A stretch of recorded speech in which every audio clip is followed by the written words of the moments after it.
the Chase Thomas Podcast, for people who have nothing but time to kill. Naturally, you're going to have a low hit rate there, right? Yeah, and with Fasin, interesting, kind of dealing with an injury, right? Seems like not a ton of information has come out on that. I wouldn't be surprised if we don't see him again in a Grimsley uniform. Really? Right? Yeah. I mean, it's been a few weeks. I know they keep saying week to week, but I wouldn't be surprised if it was kind of maybe shut him down, right? Get him ready for. Yeah, he'll be here in December. Yeah, and that is, I think, unfortunate, right? You look across college football right now, and the freshman quarterbacks that are playing, obviously, Bryce Underwood, that's a kid that started 54 games in high school. The other two kind of young guys that are making headway, Malik Washington at Maryland, Jaron Sagapatelli at Cal, like both those guys, 36 starts. And they each made like deep runs in the playoffs as seniors. Now, when you look at Faison, 31 starts if he doesn't start another game. I mean, he's got statistically the cleanest profile of all these blue chip signal callers here in the 2026 cycle. 77 touchdowns to just 5 interceptions. Like, he is so methodical as a decision maker. I just think for Tennessee, and no one's really talking about it right now. Like, okay, let's say Faison doesn't play another game, right? How does that impact the quarterback outlook for them in 2026 post, Joey Aguilar? It's just something to monitor, right? Yeah. And it's not, I'm not saying it's the end all be all. Like, I'm not saying you have to play, meaningful games late into your senior season. I just think for Tennessee, unfortunate, right? What you hear coming out of Knoxville, like, this is our quarterback of the future. This is the guy that we've invested in. This is the guy we push the chips in. This is the guy we beat many to the punch for. And injuries happen, and it just seems kind of unfortunate for them. And minor setback, I would say, with Faison. So to put a bow on all of this, you've been very gracious with your time, Andrew, and I really appreciate it. The thing that I've kind of wondered, and you're seeing across the landscape, is Joey's 24 and he's thriving. The best two Tennessee seasons offensively, it looks like it's going to be with two 24-year-olds, with Hendon Hooker his senior year in 22. Tennessee fans are really enjoying this offensive renaissance here through the air, and you're seeing a lot of young quarterbacks struggle across. I mean, it's not just Arch. Everyone's looking at Arch, but it's not just him. And DJ's having a rough start to the year, and you look all around, and you're like, the older quarterback's winning. John Mateer, older guy, he's Bo Pabula waited his turn. He's doing great at Mizzou. You look around, and it's like the older guys are winning here. And you saw in the national championship game, you had Riley Leonard and Will Howard commanding these high-powered teams around him. I mean, part of me wonders, and you just made a great point about, like, if we don't see Faison and he doesn't have the reps, it's like, are you sure you really want to go into next year with just because they're going to have to take a transfer quarterback no matter what if Merkling leaves. Like, there's no way around you just rolling into next year with a redshirt freshman, a true freshman in your quarterback room. But I don't think you can just take a Gaston Moore like as your third transfer guy. And it's so interesting. It's not my job. It's why they're paid big bucks in terms of GM and roster management. But I do kind of wonder if they're more apt to take another 1-year plug and play guy to give George and Faison additional year to get ready and compete, especially because, like you just said, Faison's not going to get those reps potentially the rest of the way. And George played a bunch of high school football at Brentwood Academy, but new offensive coordinator all 4 years. Certainly looks the part. He kind of looks like Nico a lot to me. I just can't shake it. Like, I watched the way he moves around the pocket. He just reminds me a lot.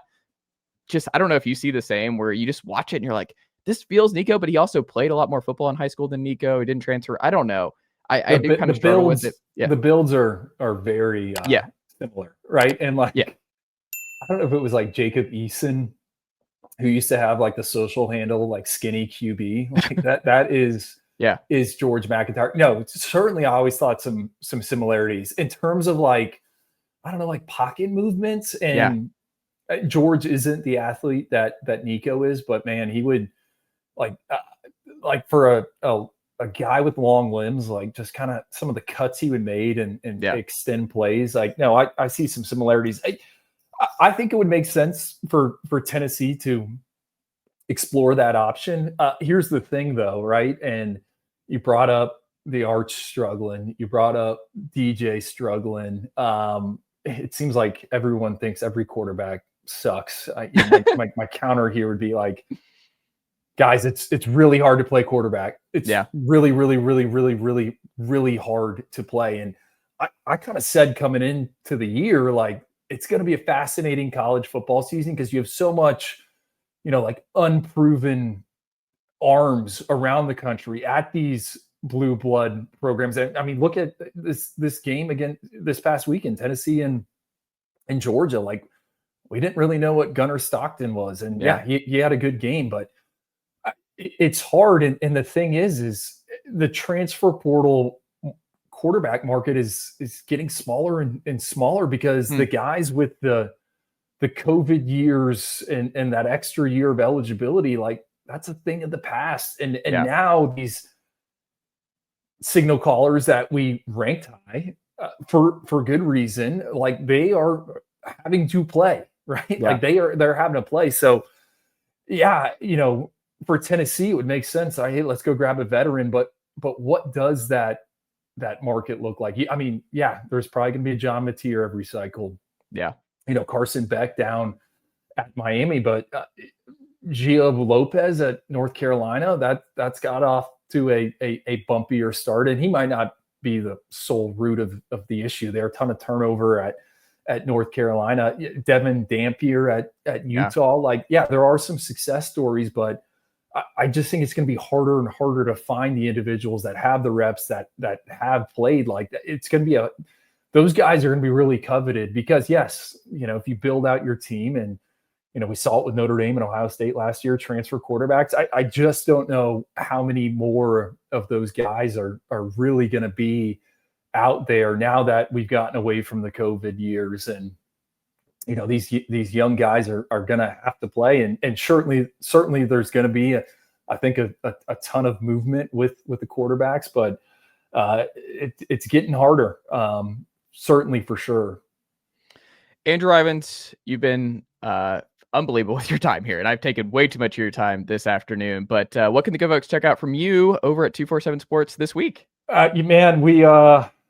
Nothing really this week. I'm deep in the class of 2027, right? Yeah. We got an update coming out on that in a few weeks, and then digging right back into the 2026s. The unfortunate part, I think, about what we do in this accelerated recruiting timeline is, like, we got to juggle like 3 cycles at once. And you said it on the front end, like the bulk of Tennessee's class for 2026 is in the barn, right? And for me, and at 247 Sports, as long as I'm heading up the rankings, we're going to put huge stock in the senior seasons. And you look around college football, like, the true freshmen that are playing are like guys that had really good senior years. And I fight that battle behind the scenes, but at the same time, fans have turned the page to 2027. So we're going to get the 2027 update out, and then we're going to get back in the 2026s leading up to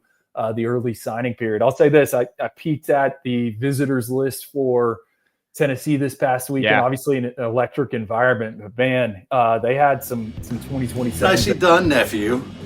The Chase Thomas podcast. Hell yeah.